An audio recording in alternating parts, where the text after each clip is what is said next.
the most well-known close encounter involved a flight captain with 30 years' experience interpreting the sky. One of the most famous UFO cases anywhere in the world took place in Alaska. It begins as a routine cargo flight on November 17, 1986. A Japanese plane loaded with wine leaves Paris on the long haul back to Tokyo. But over Alaska, JAL Flight 1628 becomes anything but routine. This is the first time they've ever had radar data for more than a few seconds on a UFO. John Callahan was the FAA division head in charge of evaluations and investigations at the time of the JAL flight. You have an airplane or a structure or a craft that's sitting outside that 747's window. Just after 6 p.m., Captain Kenju Terauchi and a crew of 2 enter Alaska airspace for the second leg of their journey, heading for Anchorage.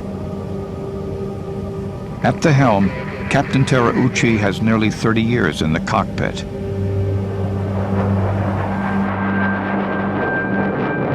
At 6:19 p.m., the crew sees something on the radar.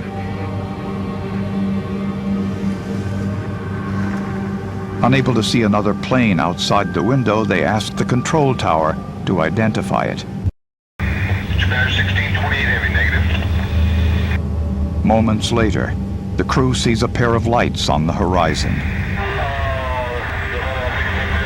Inside, we have 2 traffic in front of us, about a mile ahead. Anchorage Air Traffic Control still sees nothing.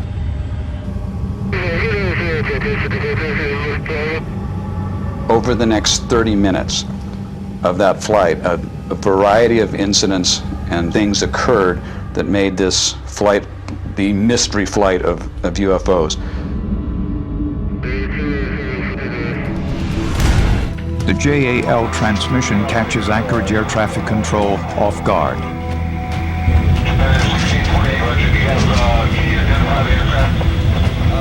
We're not sure, but we have the traffic inside now. Anchorage Air Traffic Control now asks Flight 1628 to maintain visual contact with the unknown craft.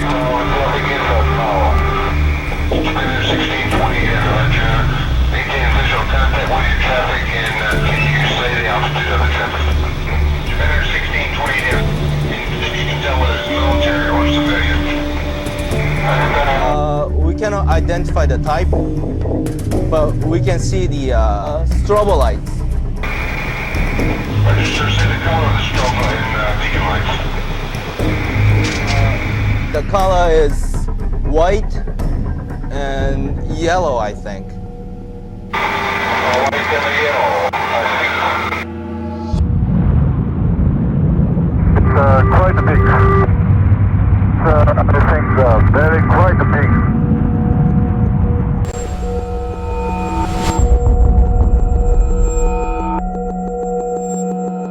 It's a huge ship out here. It's no longer an airplane. It's some kind of a huge thing out here that's 4 times as big as an aircraft carrier. 19 minutes after first encountering the unidentified craft, the crew nervously requests a new altitude and change to their flight plan. The goal, shake the unknown craft. Just deviate from some object requesting 240. Japan Air 1628, roger, fighting 240. Japan Air 1628 heavy, deviations approved as necessary. Air Traffic Control requests that the Japanese airliner make a full circle. Japan Air 1628 heavy, sir, I'm going to request you to make a right turn 360 degrees, 360 degree turn, and advise me what your traffic does then.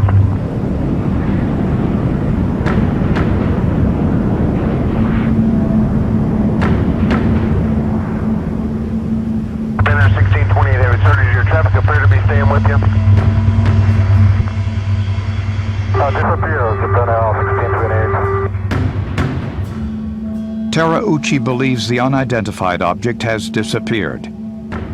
But now military radar picks up something behind the Japanese airliner. 1628 Heavy, military radar advises they are picking up intermittent primary target behind you, in trail, I say again.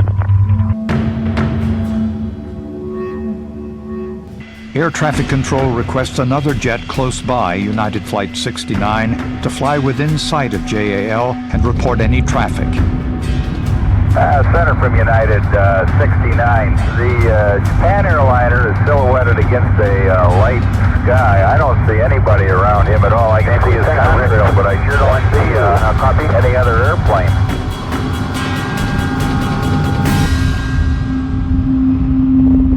But United Flight 69 is too late. The craft has vanished. JAL 1628 continues on to its scheduled stop in Anchorage. Safe on the ground, Captain Terauchi's story makes it to the press. This sighting was made by an airline pilot with 29 years of experience. The Federal Aviation Administration in this country began an investigation, and it ended today. The FAA report concludes that the pilot's story cannot be confirmed. They determine that the second radar image is actually an echo of the cargo plane. But former FAA Department head John Callahan believes the official reports are wrong. Callahan's division investigated the radar and cockpit recording from the JAL flight. Well, a blind man could see that there was another aircraft or craft of some type there because it shows up on radar. It had to be some type of a craft. Callahan asserts the pilot's eyewitness account is independently confirmed by radar. Everybody had that target on the radar somewhere along the line. If the pilot said it was a UFO, who are we to say it's not?